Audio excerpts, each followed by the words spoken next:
The biggest mistake we see you make as a seller doesn't happen when you list the property. It happens once you accept an offer. If you're selling your home in Connecticut and you're accepted an offer or you're about to accept an offer, you probably have a bunch of questions about what comes next. Getting these answers wrong could delay your closing, could cost you money, or even worse, it could cause unnecessary stress right before we close. Hi, I'm attorney Kishore Kapoor, residential real estate closing attorney here in the state of Connecticut. And every day I share real life stories from real closings so you can learn from my clients' experiences and have a smooth and hopefully stress-free closing. Today, I'm going to tell you 5 questions we frequently get asked before a seller closes on their property. The first question is, when will I get my money? Well, this is extremely important because we had a seller that decided to go and open up a credit card, spend a bunch of money, and her closing was delayed a month. Now the credit card bill came due and she didn't have the money. Caused a lot of unnecessary stress. So typically what happens is we will do our closing. The sellers will receive the money the next day. Buyers, you have to understand the buyers have to go walk through the house, sign all their closing documents, and then get their attorney their share of the money.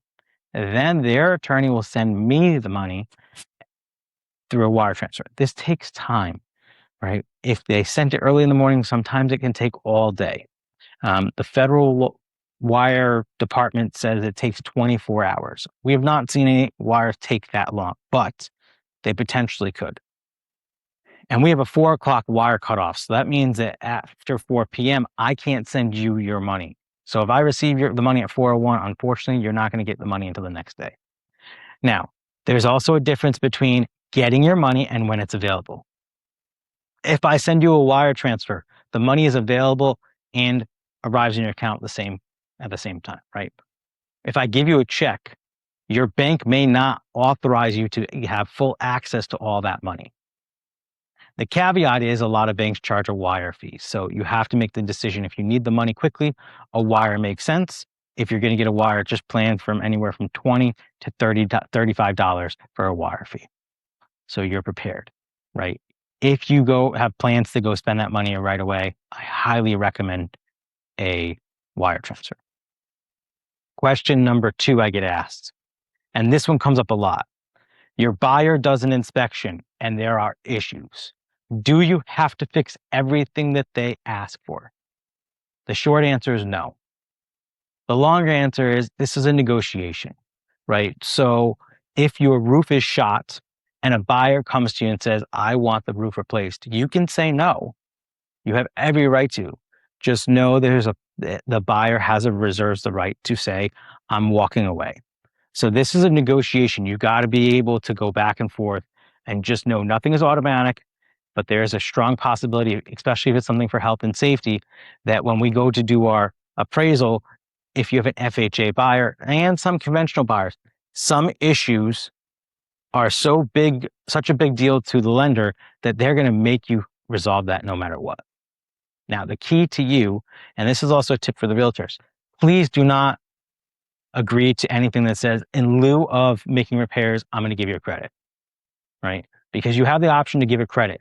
But what I'd say is if you're a seller, you have the option to repair, give a credit, or cancel the contract. Meaning you're saying you're going to do nothing. If you are going to do a credit, make sure you don't say the credit's in lieu of fixing the roof, because that causes all kinds of headaches for you as a seller and the buyer. Number 3, and this is the most important question. Can I leave anything behind? No. Unless the buyer agrees to it, you have to take all your belongings and clean the house, right? Now, the contracts say broom swept. That's not defined. The way attorneys handle it is all the items. So we had a client that we represented as a seller. They closed on their house. They took all their property and moved out. Well, the buyer didn't like that there was dust in the drawer, there's some onion skins in the refrigerator, and caused a big stink. Okay. Legally, they didn't get anywhere, right? There was no legal route, but my seller was in a tough spot because they needed the money for their next purchase. So they had to write him a check for $500, right? Because we were in a bind. I would normally tell them to not do that, but they were in a bind. The other thought here is if you're selling your house, I highly recommend getting a cleaner to come in. And I just say it from a karmic point of view and a point of view of if you were going to be buying your next house, would you want to move into a dirty house or would you be extra happy if the seller took that extra step to clean the house? Yes, there's no legal responsibility. I just believe in karma. So do good and good comes back to you, right? Treat everybody as if they were going to be treating you the same way. Number 4, my next home is not ready. What do we do? So we have a few options here, right? We can delay the closing, which I always recommend. You can move out, get your cash, and move into an Airbnb or a hotel, which if you don't have extra money, that's tough, but that's probably one of the best options. Sometimes we can work out a use and occupancy.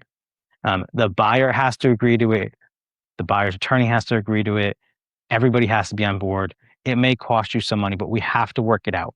And what that is we sign an agreement that says, I'm not a tenant. I'm using the house for X number of days until your deal is ready, and that we're going to make it work. They're not 100% guaranteed. I'd say, if you had to delay, my would be move into a hotel, Airbnb, stay with a family friend, move into delay the closing, and then use and occupancy. I do it in those orders just because they're not extremely popular. A lot of attorneys don't like them for reasons that are basically, if you don't move out, the buyer now has a headache, right? You get hurt, the buyer potentially has a headache. Plus, it opens the door to all kinds of other issues. So that's why it's a last resort. And then number 5, we get asked a lot, what do you do as a closing attorney, right? Especially on the seller side. Well, we coordinate everything, right? We're going to make sure title is good. We're going to draft your documents. If there's problems that come up, we solve your problems. And then we arrange all the numbers. So example is when you get to your closing table, you have a closing statement. That closing statement outlines what the expenses are for the closing and what you walk away with. That is my job or my team's job to draft. So if you found this information useful and you don't want to miss out on our next videos, be sure to follow us.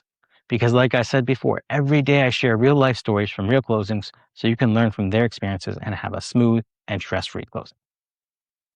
So some lessons to take away from here, right? First lesson is know what you're being paid, when you're being paid, right? Don't plan to move out until you understand when things are going to happen. Don't plan, as bad as it sounds, don't plan your movers until you schedule the closing, right? Don't make big purchases with the hopes that you're going to get your money, tomorrow if we're supposed to close today, because things happen. Number 2 is repairs are negotiable, right? Where the buyers are getting an inspection to look at all the problems in the house. And then they may throw all of them at you and they may throw some of them at you. But as a seller, you have the right to negotiate and say, no, I don't want to pay to have a new roof done, right? Or in my mind, I already discounted the house because the roof was bad, right? You have the ability to negotiate. You don't have to fix everything. You can if you'd like to, right? You don't have to fix anything in the sense of you can offer a credit instead. So know that when the inspection occurs, repairs are negotiable. When moving out, what can you leave behind? I would say a fair answer is nothing. The biggest place where we see problems is cans of paint. I know you as a seller want to be nice and leave a can of paint for the buyer because it's the same color, but a lot of buyers don't want that. They're probably going to come in and paint your whole house anyway, so don't leave it behind. But if you have a question about it and you're not sure, should I leave this behind? Should I take it? Call your realtor, call your attorney, get us on the same page, because if you tell us you're going to take the chandelier, we can prepare for that and we can tell the buyers and we can make it so that you can take that chandelier and not have a problem. Or if you're leaving, your lawnmower behind for the buyer as a nice gesture, we can be able to tell the buyer that and they'll be prepared so it's not an issue. We work it out beforehand. And then the last thing I think that's most important in the whole process is timing is everything, right? Plan early, but also plan for delays. So if you are selling a home and you have questions about the closing process, give my office a call. We'd rather you ask a question early and be able to fix a problem now rather than have to deal with an issue the day of closing where everything is high stress.